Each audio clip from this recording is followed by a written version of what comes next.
excited because today on Business Behind the Curtain, we are taking a peek behind the screen with my literal favorite YouTuber ever. Still can't believe he's here with me today. The one and only Jake Carlini. Jake, I can't even tell you what a huge fan of yours I am. My dad and I watch your videos all the time, and I'm so completely honored that you agreed to come on my podcast and chat with me today. Thank you so much for being here. Thanks for having me. I'm honored to be your favorite YouTuber. It's honestly crazy to hear. For those of you who don't know Jake, run, don't walk to your computer right now and check out his YouTube channel, Jake Carlini, or snag one of his new comics. Jake is a self-described real-life cartoon character who creates incredibly entertaining content, including videos, songs, mini-films, and now comic books. I already know a lot about your content, but could you maybe describe it in your own words for our viewers? This is actually always the most difficult thing for me to do, which is horrible because I should be able to explain it. But I always like to explain it as, like you said, a live action cartoon. I grew up watching what I like to call the peak of cartoons, in the 90s. I think that the 90s cartoons were definitely the craziest. I like to create like a live action version of that, and it's a bit of a fever dream. I like to build things out of trash and create epic stories and weird scenarios and hilarious commercials, and I just like to have fun. That's awesome. Well, what made you go into content creating? Well, ever since I was very young, I've always been a very creative person. All I wanted to do was make comic books or make skits and do voice acting. I've had all the dreams, every creative dream that there was, I had it. And wasn't until I was about 26 years old, a friend of mine who was doing finance content on YouTube basically bullied me into starting a channel. He's like, Jake, what are you doing working at a factory? He's like, dude, you got so much fun, entertaining energy. Like, you should do something with it. And I'm like, yeah, I know. I just don't know how to do it. And he's like, well, just do it. You'll learn. And so I did. I just started doing it, and I fell in love with it. And I never stopped, and I don't plan on stopping. Tell me about the first video you ever uploaded to YouTube and what inspired you to make it. The first video I ever made was staying at the cheapest Airbnb in New York City. That video is not even on my channel anymore. So that was way long ago. I thought it was a good idea. I thought it was entertaining. Because like Airbnb, like no one was doing videos like that at that time. That was like early 2019. No one was doing that. Ended up becoming a huge trend, like staying at the worst rated place or the cheapest place or something like that. And my friend and I were going to New York City, so I'm like, yo, we should just go out on a whim and stay in the cheapest spot we can get. So we ended up finding a Airbnb for like, I think it was like $30 a night or something. Yeah, and it was in a really bad part of town, and it was, so we ended up making a very entertaining video out of it. There ended up being bed bugs and stuff. So yeah, it wasn't it wasn't great. So we ended up not doing content like that later because I was like, I don't know if I really want to do this, but so that was the first video. So what goes into creating one of your videos? I've always been curious, do you have like a team that works with you to like film and edit, or do you just do it yourself? As of April of 2024, there is me and one other person working on these videos. Well, my wife makes all the thumbnails. She does all thumbnails for me, and she does thumbnails for a bunch of other YouTubers as well. But up until April, it was always just me by myself. Every once in a while, I'd have a friend come in and just like hold the camera or something, or play parts or whatever. But once I hit like 1 million subscribers, I was like, if I'm gonna take this any farther, I'm gonna need some help. So I called in my friend Brandon, who plays Dr. Scientist, dude. So that guy, you'll see him a lot. That's my friend Brandon. He helps with the editing and camera work now. And soon in October, I'll be hiring a third person who is my friend Drew, who is my co-writer on the comic book. And he is also Orange Dude from the new series. So, yeah. Would you ever want to make a full-length like feature film? Of course, absolutely. Yes, that is absolutely something I want to do. Or even more so, I want to create a actual cartoon, like anime style cartoon based on the Cosmic Roommates. So that's the big pie in the sky dreams. So yes, absolutely. That is 100%, like that is at the top of my list of things that I want to do. So speaking of the Cosmic Roommates, what was the inspiration for like Soxus and your other characters? So it's kind of funny. They all kind of happened like by accident, which I think is how most amazing things happen. Years ago, I made that video where I created a sword out of socks, which I was like, this is a good idea because you can't make a sword out of socks. Like that doesn't make sense. So like the juxtaposition would be good content. So I made that and then it sat in the corner of my room for so long. Something was calling to me to just like do more with it. I'm like, this is such a cool weapon. You know, it's such a cool item. I'm like, there's got to be more I can do with this. And at that time, I already introduced like Purple Dude, who also happened by accident because I was just like looking for a funny character to throw in one video, but then everyone liked him so much. So I'm like, well, I guess I'll keep doing it. So I was like, I want to create a hero around this. And like growing up, like Dragon Ball Z was my favorite thing ever. And it still is, as you can see. I've got the statues, I've got every issue of manga behind me. I'm obsessed with Dragon Ball Z. So I've always wanted to create my own IP similar to that. And I always wanted to make my own Goku. So I was like, this is my opportunity to make my own Goku. I'm like, here we go. I'm Soxist. I drew a picture on a whiteboard of what this guy would look like. And he's a sock hero. And I sent it to a few of my friends. And I'm like, yo, what should I call this guy? And my friend Josiah was like, you should call him Soxus, like success, but with a sock. And I'm like, I love it. Let's do it.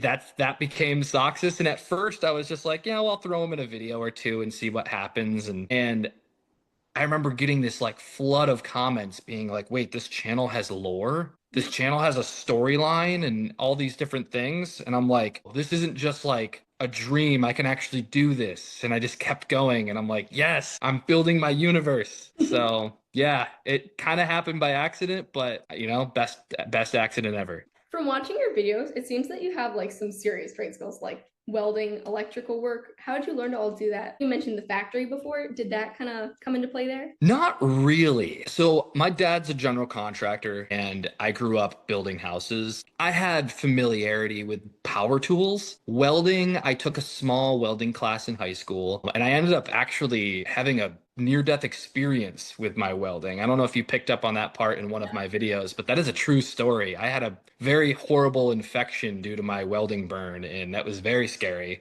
So I stopped welding for years, and then eventually a subscriber sent me a welder, and I was like, I guess I'll jump back in. So like welding's not that hard. It's, you know, it is a skill. Like it's not that hard to start, but it is hard to master. I'm definitely not good at it by any means. But like electrical work, I actually only learned how to do electrical stuff through YouTube. YouTube's great because it's entertainment and it's also just great information. So I would oftentimes be like, all right, I need to rewire something. How do I do this? And I just look it up on YouTube and it tells me how to do it, you know? So, and just by doing, taking things apart, seeing how they work, and then putting them back together somewhat correctly, you know? So, yeah, I just learned by doing it, you know? What was the most difficult build in a video? Believe it or not, I think the most difficult build, the most difficult build was actually the jet ski. Built a jet ski out of trash. That was the most difficult build, and you wouldn't think so because of the video. It seems kind of like straightforward or just like by the way it looks, but it was the only time I ever almost quit a video midway through. I was like, I think I need to start something different because this isn't going to work. But I could not for the life of me get the frame of the PVC pipes to balance correctly. And it just kept sinking. Every time I'd get on it, it would sink or like I would flop this way or that way or forward or backward.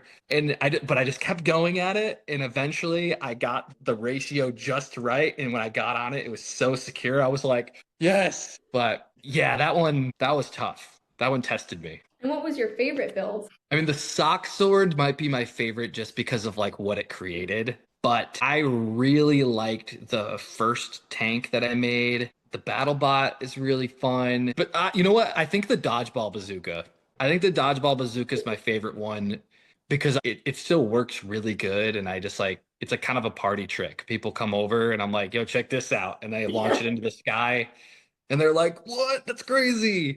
So yeah, that one's fun. Besides making amazing videos, I know you also write music and play an instrument. Can you tell us a little bit about like your music and Spotify? Yeah, so I just I don't really advertise it too much, but like, you know, I do music under the name of Jasper, which is my current project, but I've been in many bands growing up.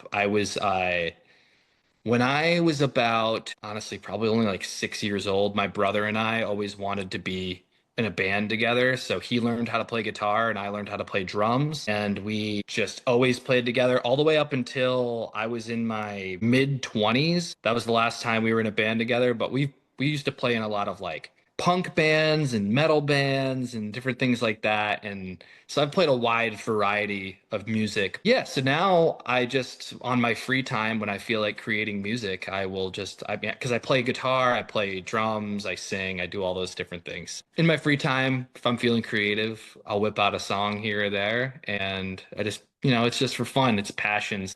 Keeps me going. My dad and I always watch your videos, and we love that each one usually has like a message or a theme about like not giving up and making your ideas become reality. Is there something that you want to get across to your audience in the videos? I think that there's a lot of bad stuff on the internet, especially today. I think with, younger people having, like, when I was young, the internet was not what it is. Like when I was a kid, the internet didn't exist on the regular, consumer level. And it wasn't until I was like a teenager to when it was actually like usable, but it wasn't what it is today. And I think that the internet is a dangerous place, but like even YouTube, which I believe is the one of the best platforms, it still has a lot of stuff on it that just isn't good for people to watch. And I feel like I just have this like moral calling inside of me to combat that as much as possible. So not only do I want to create a safe, good, positive environment for people, but I always wanted to be like a strong role model for people. And so just making them laugh and showing them a cool thing or two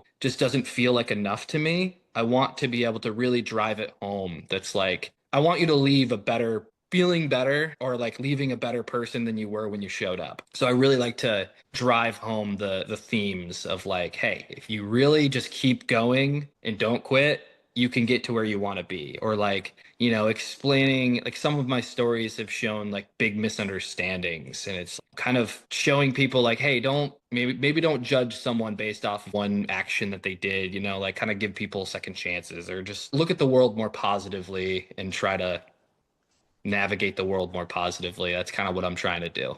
Yeah. Can you tell us a bit about your comic book? Yeah, of course. I have a little bit of it right here. So this is Soxus Origins Volume 1. This isn't completed. This is just the prop that we used in the videos because the book isn't finished yet. So this is just chapters 1 through 3 twice. This book here is the first book of 3, origin story of Soxus and how he came to Earth and how he decided to join and live with the character of Jake. It's basically the how the cosmic roommates became the cosmic roommates is more so what it is, but we decided to tell the story through like Soxus's point of view rather than everyone, to kind of give each character their own like origin story book. So the plan is to have more books coming for each character. Eventually, the Cosmic Roommates cartoon would be the goal, but we'll see. We'll see what happens. Do you do the drawings yourself, or do you have like an illustrator? I wish. I used to draw. I cannot draw. So no, I just write the comic and I like, direct the artist a little bit, but no, we have an artist his name is Iqbal Maulana. He is our friend from Indonesia, and he does all the work on the art side of things, and he has become a very close friend of me and Drew, who write the comic together. So the three of us are constantly in a group chat going over everything and writing the story together and trying to figure out like what's going to happen next. Yeah, so it's a lot of fun. I haven't had this much fun working on something in a long time. Like not that my videos aren't fun, but this makes me feel like a kid. So I like that. Well, thank you so much for being here. Absolutely. Thanks for having me. We cannot wait to see all the new stuff coming out. I can't wait to get it out. And yeah, thanks for having me.